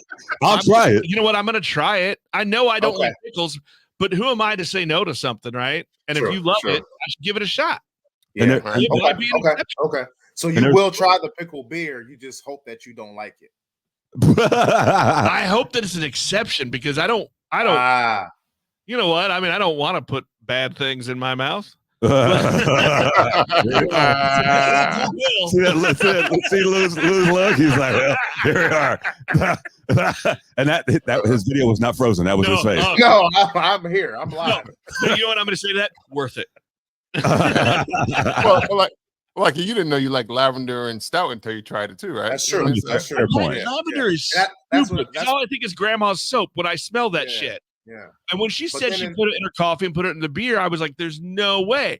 But it was a great, fantastic beer. But in the vein of both of you saying you don't like pickles in your beer or pickles at all, you don't like cinnamon in your beer, Nigel, you'll taste anything. So if it does have cinnamon or it does have pickles, maybe this is the day. This is the day that you found something. I did. We our first. Oh yeah, so we do a beer called Beer Karma. Shout out to Nolan, my homeboy at Transparent Brewing. So we do a collab. And the first year you did what you did. It was an oatmeal stout with cranberry and cinnamon. Yeah, but it was subtle though. And then oatmeal cinnamon. Makes sense. Yeah. And then the following year I did the same base recipe, and it was based on like an Andes mint, so like a mint stout, Okay. And then last year he did what he did do Red Hots. Yeah, it was like those giant red hot gobstopper little things. Yeah. I remember those. Yeah. His dad got a giant bag of them for his retirement present. Yeah. And so then they put them all in the beer. But it was That's subtle. a good way to wait. That's a good way to waste those. Yeah. But it was subtle. So, not saying it's not a good idea, but there's some that's over the top. And like I said, the one that comes to mind is that Prairie Bomb, where it's like cinnamon, fucking it's a lot of cinnamon. A lot of whatever, ancho chili and shit like that. And if you're into that sort of thing, it's probably delightful. But for me, I'm just like, it's, even like, so my homeboys at Diametric Brewing, once a year, one of the things they do in Kansas City is on Black Friday, a bunch of breweries release stouts, big stouts, right? So, for those who don't go shopping, Black Friday shopping, we spend the day going around the city, just hitting up and checking out the stouts that come out every year. And so my dudes at Diametric, they do a Mexican hot chocolate stout, and it's based on one of the guys is Latino, and it's based on his grandmother's Mexican hot chocolate recipe. And so they'll do several different versions of that one beer, and there was always like an ancho chili one that they fuck around, and it's hot, but some motherfuckers like hot. Yeah. My throat don't like hot. I'm gonna taste it, but that's it, son. Yeah, yeah. So, to each their own. That's a you know what, the test cat. That's a beer karma we ought to send them. Yeah, we'll send you guys some of that shit. It's how do we even skip over that? That's probably one of the best stouts that I've ever had. Every year, it's amazing. So and they'll do several barrel aged versions. Yeah, they fuck around. I mean, this brewery has like 25 taps, and they fuck around and do wild shit. They just came out with a strawberries and cream seltzer, dude. It is fire. And for me to say a seltzer was fire, is that possible, dude? It's absolute fire. Seltzers are bullshit generally. This motherfucker right here, this motherfucker right here. Right vodka, gin, or tequila. Bro, to it, that's how you make seltzers. I'm gonna get you some. It's written, and let's keep in mind who's doing the brewing now. That's Blake. Yeah. This the best seltzer I've ever had. I've had some good seltzers. It's a seltzer with like some body to it. Right. Some creaminess to it, not just flavored water. If that makes sense, you know what I'm saying? Yeah. I was shocked. I like seltzers, but I've never said a seltzer was great. Dude, I'm gonna get you some of this shit. It's fire. I'm telling. I've never fire and seltzer. Those words have never come together until today. That is definitely weird. I mean, the thing about seltzers, like you go to a pool day, a lake day, whatever, right? Like you can pound those all damn day and maintain a nice buzz. That's why seltzers exist. And for the ladies. Look, my ladies get a giant bottle of rum and a straw, so I don't know. Well, all right. All right. No, that is definitely all right. So here we are. Giant bottle of rum with a straw and playing video games. I see it. That's why the motherfucker was late. Look, she thought she was better at Crash Team Racing. I had to prove it wrong. And then throw in some daylight saving time too. Shit. Yeah, that's true. That's true. He was kicking it. Sunday morning. When people listen to Beers with Nigel, and who have never listened to the podcast and want to say, "Hey, let me tune in," what can they expect, and what do you hope they leave with? I'd say good stories. Yeah, really, just learning about people. Really, I mean, whether you know that person or not, there's a story, and there's because we laugh because people are like, you guys have questions you want to send us? No. There's one question you're going to get. There's two. What were you drinking before craft? What turned you on? Yeah. That's generally what we ask. I mean, even like... but then you're going to tell us, I mean, the guest is going to tell us where we go at that point, right? Yeah. Right. Yeah. I don't know if you guys met Day from, she's the assistant brewer at Ultra Genius. Sister, beautiful lady. She was at Berlin Flow. You can't miss her. She was gorgeous. So she's coming on in a couple of weeks, and she was like, "You going to send me some questions?" I'm like, "Yeah, I'm going to tell you what they are right now." Here are the questions. Well, I've never been on a podcast. I said, "Perfect." I said, Mhm. All right. just I said it's a conversation. Yeah. And so you might learn something about a brewery. You're definitely gonna learn about a person and from whence they came. I mean, we're sitting the other day at the brewery at the and come to find out this motherfucker he gave up a teaching career to become a brewer. Yeah. He's Well, teaching we social hear a lot of studies and those shit. questions. Yeah, we hear a lot Yeah. of those. You know what I'm saying? Mhm. So I mean, right? I mean, yeah, and that's the thing is there's so many people. There's just different paths. We've had a former attorney that's now a brewer. Yeah. A guy who went to was pre-med in college. Somebody, scientists. I mean, the guy from Fringe, the beer fridge sponsor, right? Like he was a freaking biochemist. Yeah. Right. smart motherfucker. And his whole thing, like he's like, I'm gonna make a flavor of whether it's a beer, a seltzer, whatever. He's like, I'm gonna trick your brain. You think it's his flavor, but that flavor is nowhere in it. Yeah. Oh.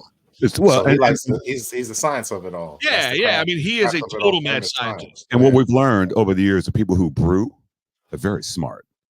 Yeah. I mean, like my homeboy, another brewery, shout out to Tony from the artist formerly known as Windshift Brewing.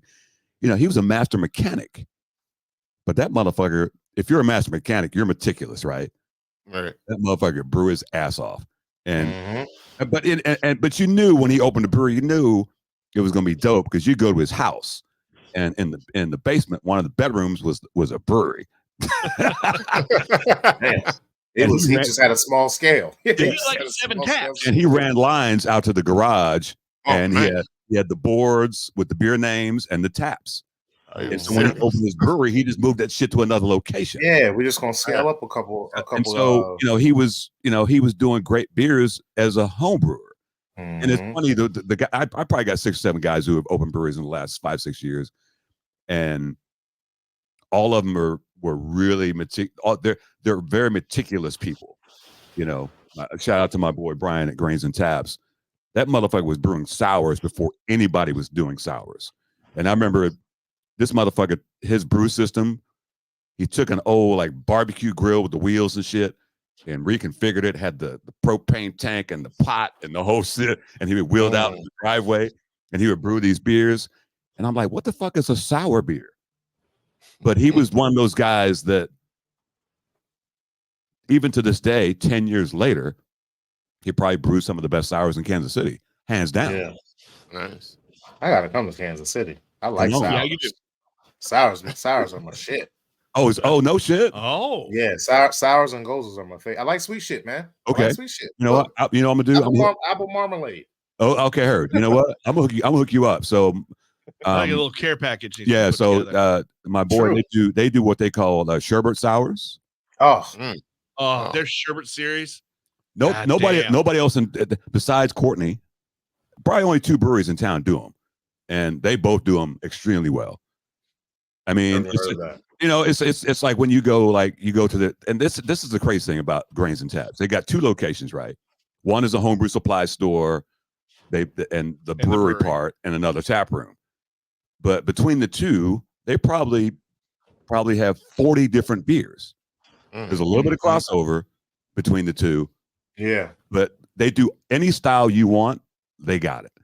And they're all done well. And I tell them it's the most underrated brewery in Kansas City because they just started distribution, like on premise, like bars and restaurants and shit. And so when you go someplace and you see it on tap, you're like, oh, I bet they're gonna sell the shit out of this beer. Yeah, and they do. It's just a matter of time. It's just a matter of time. Yeah, they don't miss. No, Brian does not miss. I just followed them. I'll reach out. Yeah, they do they do some crazy and even some like that, like Oktoberfest, like the Marzen style. It's not my favorite style. When they do one, it's good. You want to try it. You got to try it. You're like, how is this Marzen that good? You know, yeah, I'm not supposed to like Mars. Yeah, like this much. Oh, let me have another. You know what I'm saying? And I don't like they do a spicy one. Every like a spicy. I can't remember which one it is now. Yeah, every year. And I don't really like spicy beverages. I like spicy food. Okay. But I usually don't want spice in my beverage. But man, they do one that is so good every year. They do a nitro, nitro stout, black IPA. Just whatever you want, oatmeal stout. That was the first time I had a white stout. Was it Grange? I had the white stout at that shit is amazing. Yeah, they don't fuck around. It's stupid. Like I said, there's some really good beer here in Kansas City. There really is. It seems like it. It seems I think like it. that's the show. Is we want to tell good stories. We want to open people's minds to something maybe a little different. You think you don't like it, but you might. Yeah. But you might. And we're gonna have fun too. Yeah, and at the same time, we're sitting up. We're doing. It's a nice break for Nick because Nick's other podcasts are way more serious. Yeah, I'm probably quieter on this one than I am on the others. You're quieter on this one? Yeah. I can't fucking tell. What you meant to say, you get to talk shit on this one and not on the other one. Yeah, that's true. I mean, So Nick, in your day job, you're a podcast producer? So I have a couple businesses. One is a local newspaper here, and then I have a production company. Okay. So we produce podcasts or YouTube content for other people. And there's a couple of them that I'm part of the contract is I'm a host as well. So I do one in the media world, in news media organizations, where I talk to people in media all over the country, kind of about that industry and what's going on. And then I have a local news one here. So he's much like me. I work at a brewery, so he ain't got no real job. Look, I don't know if you know this or not, but when you look like me, sometimes people just give you money. What? Thanks for giving us the double fat man. Which one? When you a double fat man. Oh, that's what you were saying. When you wear that double XL. Yeah. Yeah. People gravitate towards you. Rob, what you know about that? I don't know. Not yet. I'm waiting. you gotta wait till you give me money. No, it was an accidental business. It kind of just happened. And I have been lucky enough that I probably produce 9 regular shows right now, which I also host, and a third I co-host with Nigel. But yeah, no, it's cool, it's a good little business. Cool. So Beers with Nigel, how many episodes are you on, and what's the frequency of we just posted drops? We just posted on Friday number 122. 122. Congratulations. Yes. Thank you. Yeah. So we got a ways to catch up to you guys. Yeah, heard. Y'all gotta double up. We probably average close to every 2 or 3 weeks, but we go through spurts. You know how it is. It's trying to get people, I mean, shit, how many times we try to be scheduled for this one, you know what I'm saying? Let me ask you this. Do you guys ever do a podcast where it's just Nick and Nigel, or do you always try to have a guest? We've done probably 3. Yeah. We did like one year we did like a after the first year we did like a wrap up for the year. That got out of hand. He and I just sit up there drinking. We basically just got drunk with the camera on. 4 hours later, you're like, "Oh, stop it! We forgot to stop recording." Yeah, no, I think again, we like to get stories, and we love to go on location and go do it at a tap room or location because it adds to the vibe, and I think that seems to be. And the funny thing about the podcast when we first started it, it was going to be just Kansas City breweries. That's what it was going to be, and then COVID hit. Yeah, we'd done like 3 episodes, and then the world ended. And then we realized, before the advent of StreamYard, everybody was fucking using Zoom. Then we realized we could talk to anyone, anywhere. And then we're like, oh shit, this is going to be a thing. And I don't know if you know who Melissa Cole is, GABF judge. What is she? Cicerone, Master Cicerone. I think she is chef, author from England. So look her up on the socials. So, right before I was in London in 2018, and there's a you can probably get on this group if you want to learn about Kansas City beers. There's on Facebook. There's a beer tasting KC. About 5,000 people in there. It's a good place to if you want to learn about Kansas City shit. What's going on? It's a cool place to be. So I'm in London, and this guy messages me, British guy. He's like, "Yo, if you're in London, you need to go to this beer bar called the Rake, and ask for Melissa Cole." So I go to the Rake. I don't know who Melissa Cole is at this point. So I get there. She's super fucking nice, beautiful lady. She's doing a beer release, a collab that she did with a brewery there, and they're doing the beer release. And I get to talking to her and all these other people, and they're buying my beers, and we're taking pictures, and she's she's like, you're from Kansas City. Do you know Woody Bonds? So she knows the fucking Woody. This is way before Vine Street. We're talking 2018. Right. So I had that relationship with her, and during COVID, I was like, Nick, let's just reach out to her and see if she'll come on the podcast.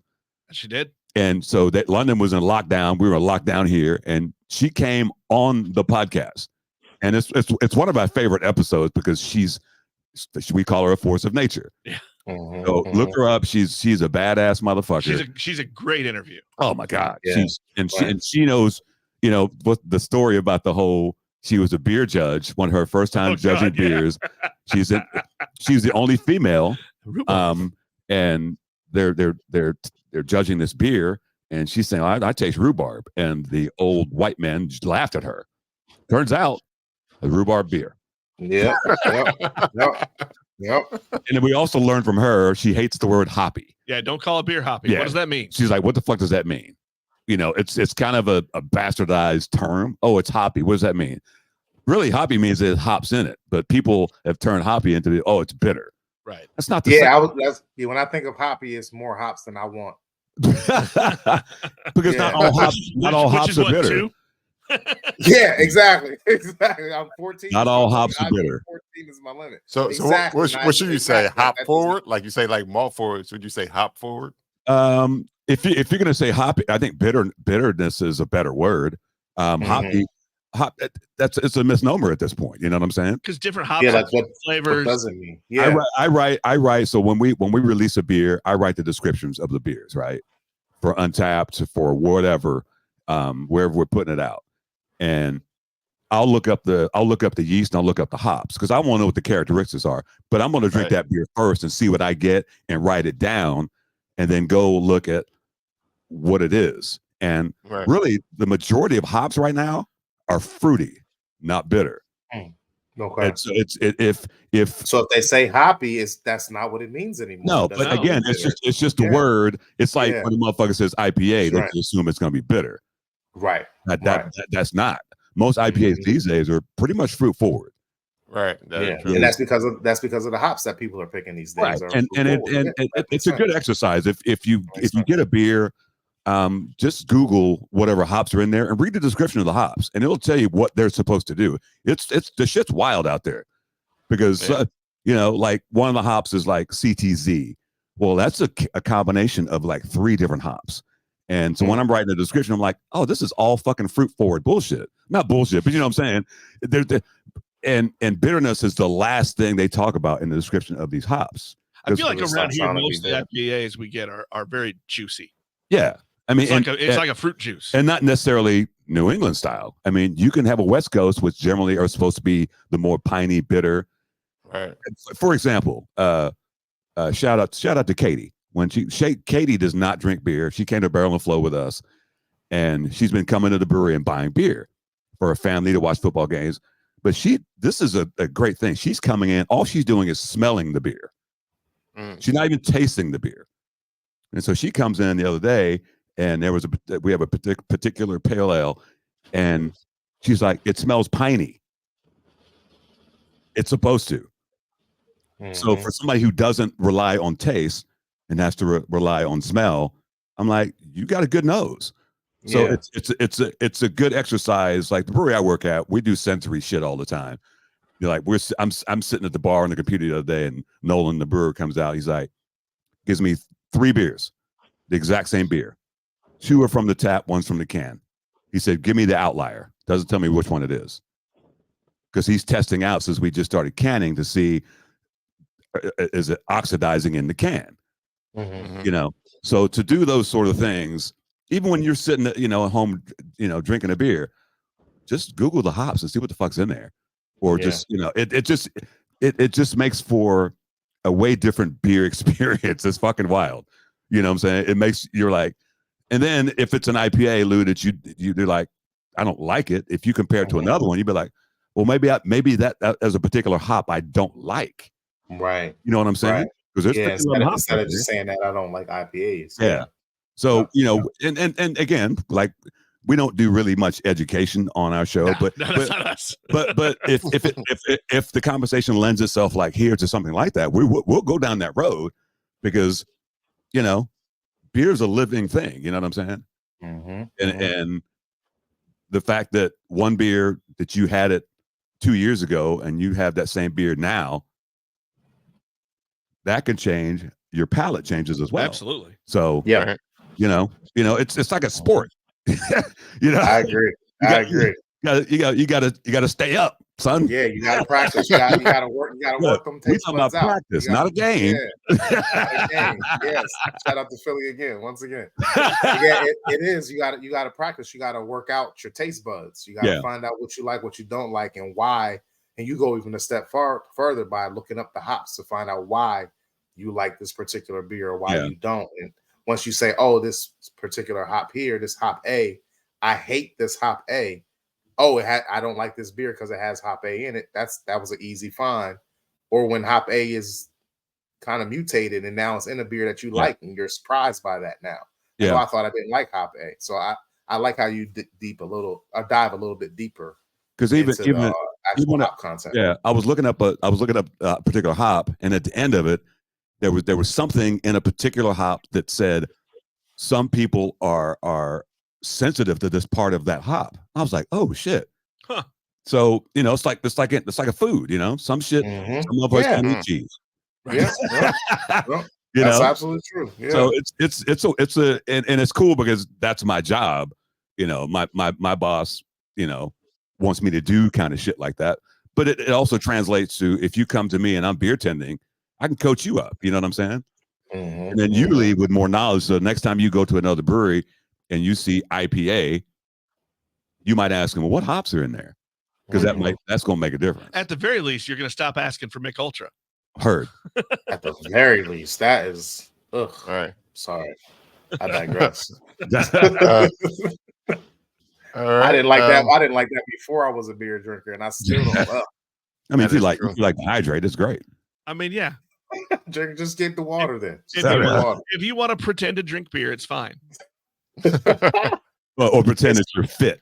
Right. Yeah, that's the more apt word. Pretend that you're fit. The beer drinkers will drink it. I'm sorry if you're working out that much, you can drink whatever the fuck you want. Yeah, that's true. I got a friend of mine. She's about to finish her. So there's in the marathon world. There's a whole I don't know when she's going to run the Tokyo Marathon, and she's run probably this will be her 60th.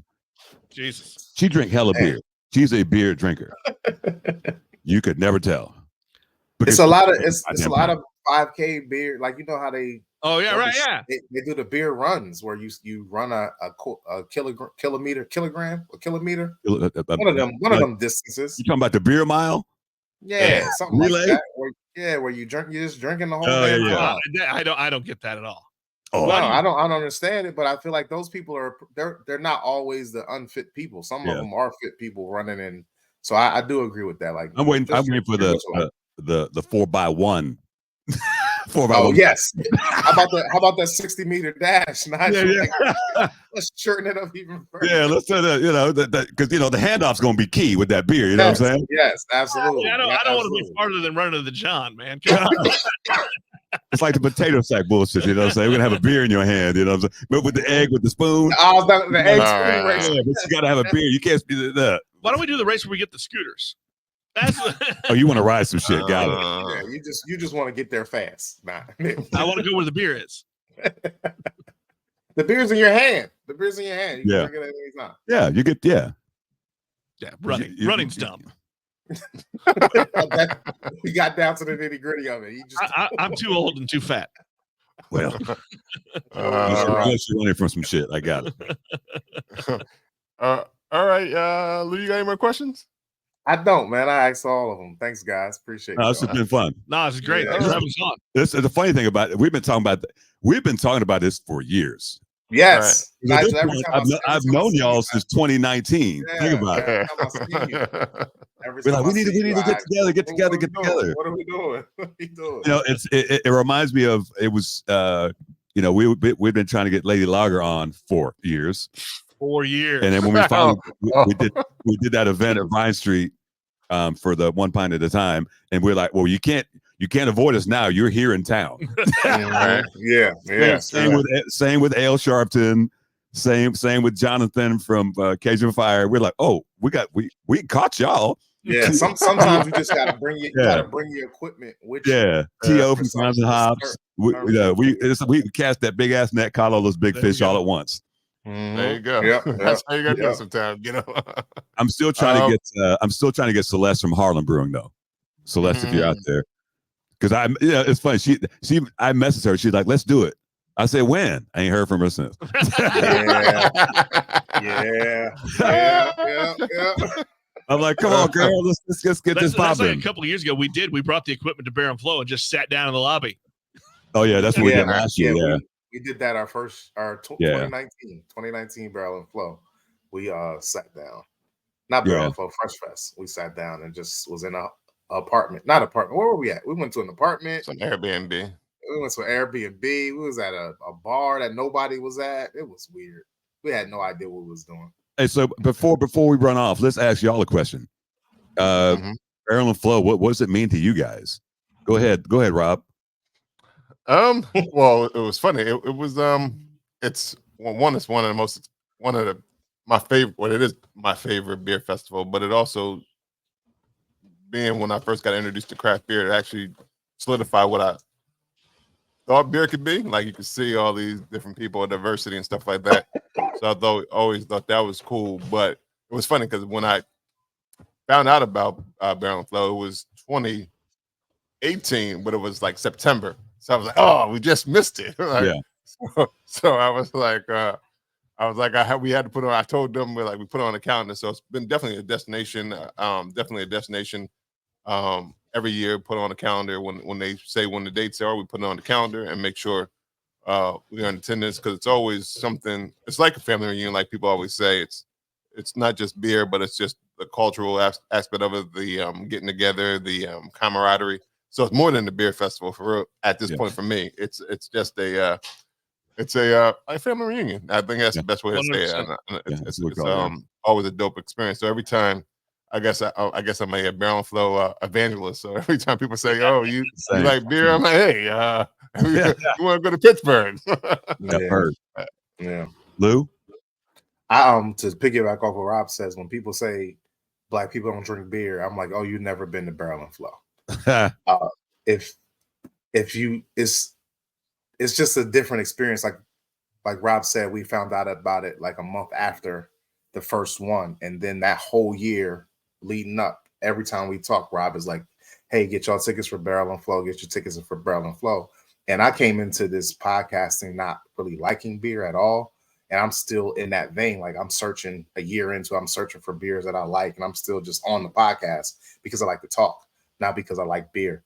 And going to Barrel and Flow and drinking one-offs that I'm never going to be able to taste again, and seeing all these people that look like me that are really excited to drink beer was a definitely different experience. I had never been there. So Pittsburgh's not a destination, but like Rob said, every year, like, we put Pittsburgh on our calendar, or we at least think about it and talk about it, because Barrel and Flow was there. Like, it put Pittsburgh on the map for me, and it put beer on the map. Like, it changed my whole perspective of what beer and our podcast could be. And meeting you, Nigel, and that's just like, oh, I need to talk. Like you said, I remember you saying, I got to talk about this. I don't know to who or to what, but I got to talk about this. And every year you're like, hey, I'm talking about this.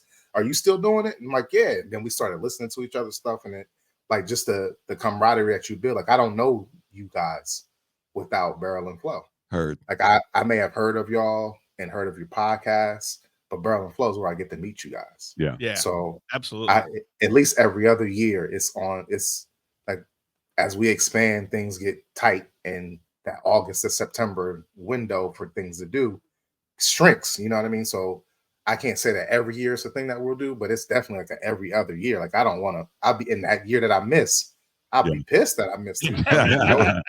Yoda missed last year, and he texted us like the whole time, like, what's going on? What you gonna do? Send me pictures. Like, nah, we ain't sending you nothing. You should have came. Yeah. Heard. Yeah. So It's yeah, so so it's great. just a. Go ahead. Oh no, I was just reiterating. It just opened my eyes up to what our podcast and what life as Black people in beer could be. Like, I've learned so much going and meeting all the people. It's just like you said, it's a destination to be there. It's so good because, and I love the family reunion line because that's what it is. I mean, it's people we might see once a year, but you run into them and you just pick up right where you left off. All right. You don't have to, you never miss a beat. you don't have to catch up and readjust. It's just you're just there. Yeah. Right from You don't the even have to. You don't even have to plan. You don't even have to ask your people if they're coming. You just know you'll go, and whether you see those people or not, you're going to see somebody that you haven't seen since the last year. Yeah. And Right. You may have been expecting to see someone, and then you see somebody else, and now y'all build a little bit better because you didn't spend the time with that person you already built with. So it's always like just a rotation of people, and it's always like the same people but different people. But it's a beautiful thing, and I love how Day and Ed has told us to expand it. So like you go to Oak Park out in Sacramento, and they have a People's Beer Fest. How Crafted for Action is in Atlanta. How the Bill Vine Street just did what they did. So it's just like all these different mini Black Beer Fests and major Black Beer Fests are getting bigger. And the impetus and where it started is Barrel and Flow and Fresh Fest over there in Pittsburgh. So yeah. Shout out to Ed and Day. For real. Yeah, they did a good thing, man, for sure. Before we wrap up, from a new segment I just thought about 2 days ago. It's called Definitely Off Flavor. Not off flavor, but definitely off topic. I'm going to ask the question that has nothing to do with any of the things we discussed. Okay. So the question is, if you had a choice to live in any sitcom universe, what would it be and why? Sitcom. 30 seconds. Sitcom 30 universe. seconds. Seinfeld. Because we have those rules. Rule number 3: always go for the joke. Always go. Everything's funny if you calm your ass down and don't take it so serious.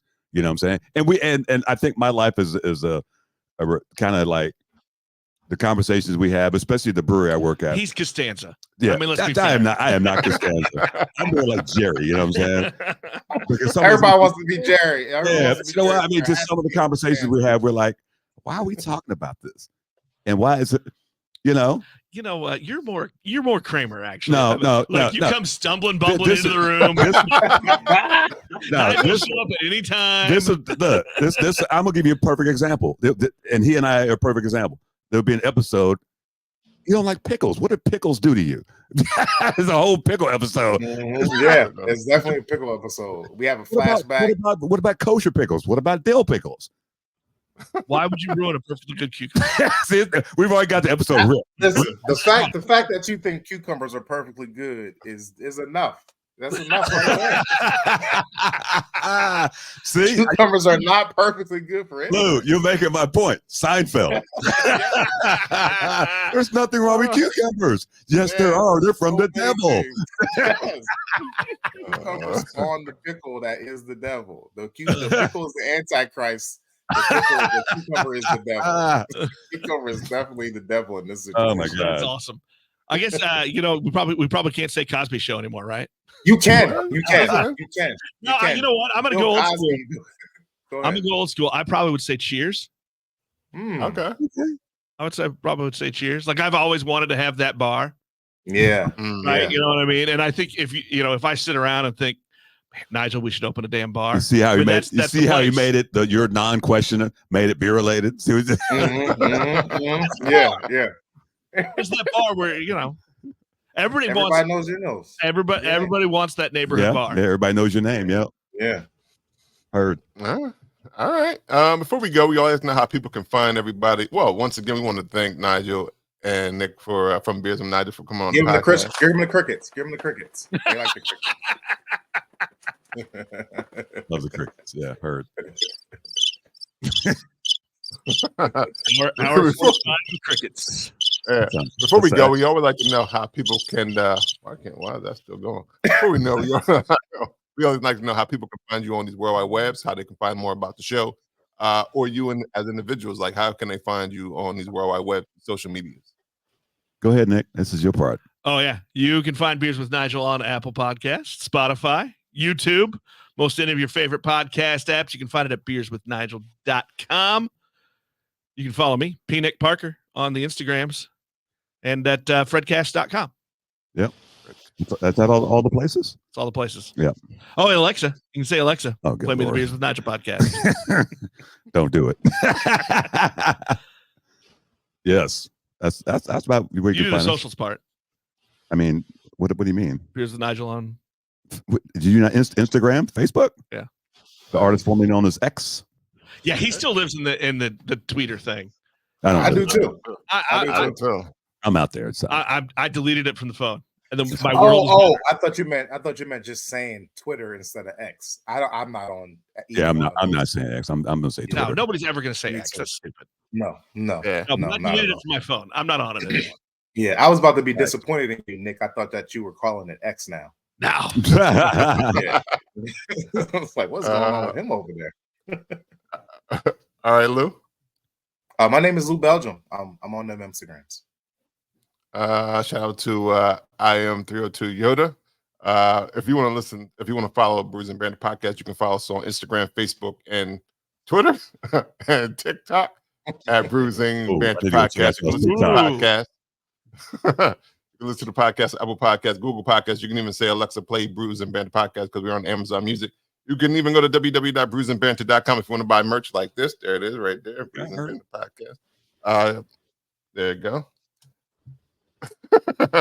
Want to shout out to one of our, I guess, new partners. We want to shout out to Banter, who you want to get make fresh beer at home. It's one of the easiest way. You can just use our promo code Banter 100, and you can save almost $200. I think you get the Banter brew system, the pint glass, and 2 beer packs for just $49. Perfect thing to, for your beer lover for the holidays. Just to check them out and get to it. If you want to follow me, Rob Stay Bruising, there it is. Bing, bing, bing, bing, bing, bing, bing. Just one more thing about that Piner. You don't get, it's not $49 just to go on the website. You got to use that promo code. So go ahead and use that promo code. We need y'all to use that promo code. This has been episode 272 of Brews and Banter podcast. Until next time. Have a good week, everyone. Peace out. thank you guys.